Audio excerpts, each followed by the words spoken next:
Hello, welcome to the channel, and today I'm going to be going over some of the misconceptions of Rise of Kingdoms that people may have from their advertisements, and I'm going to be going over them.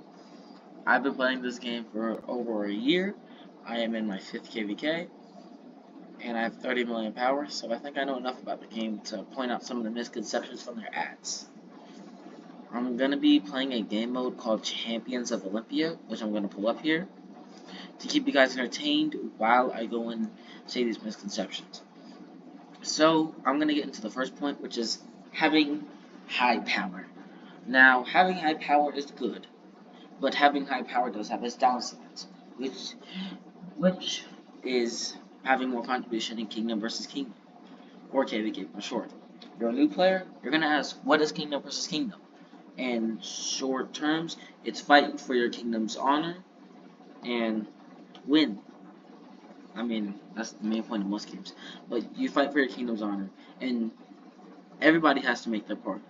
Um, Lower powered players have to make their part, higher powered players have to make their part, and since higher powered players are bringing more power to the kingdom, and therefore making their KVK matches harder, then the lower powered players, that means that the higher powered players need to make more contribution than the lower powered players because of the weight they're carrying. The more weight you carry, the harder it's going to be for you to stay in your kingdom. But the good news is it's going to be easier to get kills as your higher power because you'll have better equipment and better commanders, which is good for you. And overall, it'll probably be as easy to get the amount of kills that you need as a lower power player.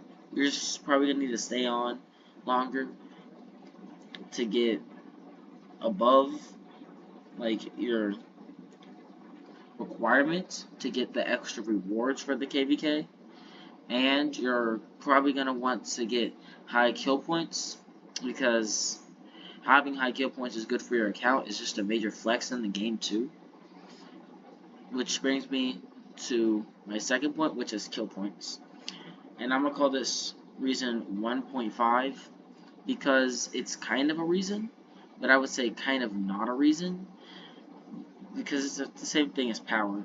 High contribution usually means having more kills, having more deaths, but having high kill points is just as important as having power, and that's overlooked at by many newer players because they don't really know the game as well as older players, meaning that I would probably know what a kill point is. I know the value of a kill point, while the newer players won't know the value of a kill point and realize that the kill points they collect are actually pretty important, while they might think that having kill points in their account is just useless and do anything for them, which would be wrong of them to assume.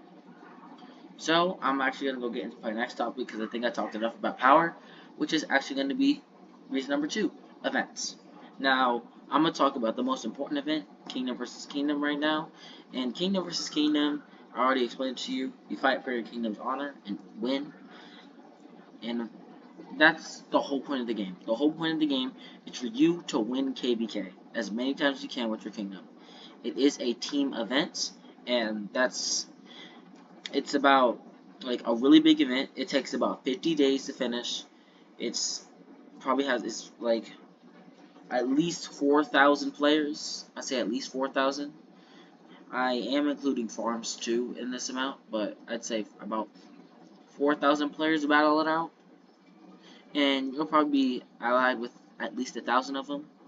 I mean, some bigger kingdoms will have like a domain system, but that's not to get into this. We're not getting into domains. We're not getting into any of these like super powerful, super complicated stuff for new players. We're just here to talk about the misconceptions. So, the events are one of the most important things about Rise of Kingdoms. As you can see, I am playing an event, Champions of Olympia, which is, I would say, a pretty fun event, which is actually overlooked at in the ads. Because it's really fun, I think they should actually show it in the ads, and I think people would definitely download to this gameplay because it's just very interesting. To me, it would just look very interesting. New players would go, wow, what is this game? I've never seen anything like it.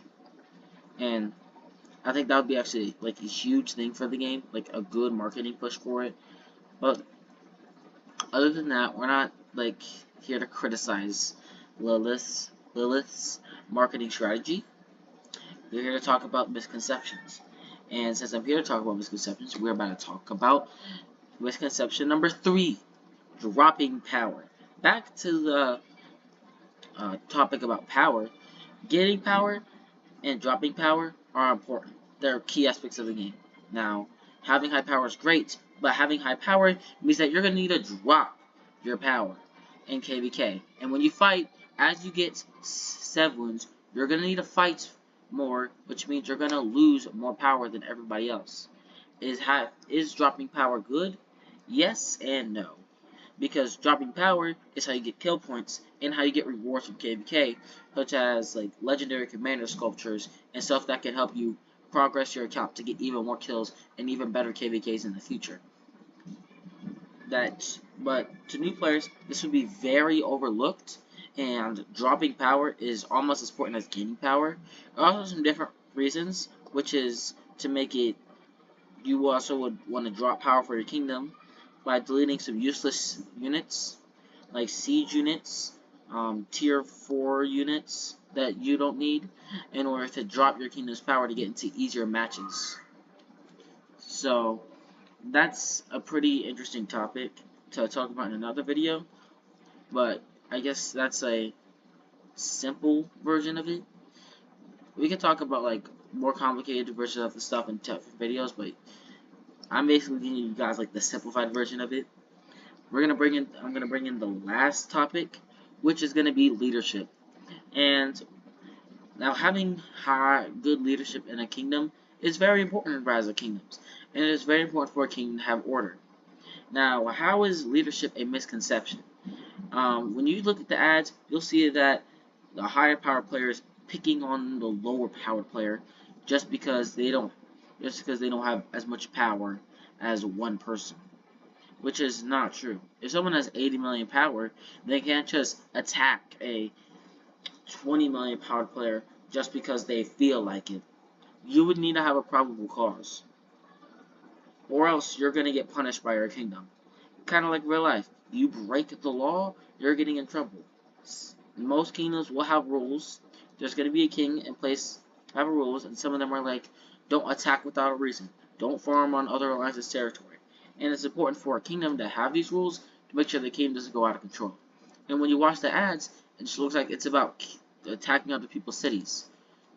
This is a huge misconception, because then people might just think that the game is just more pay to win than it is.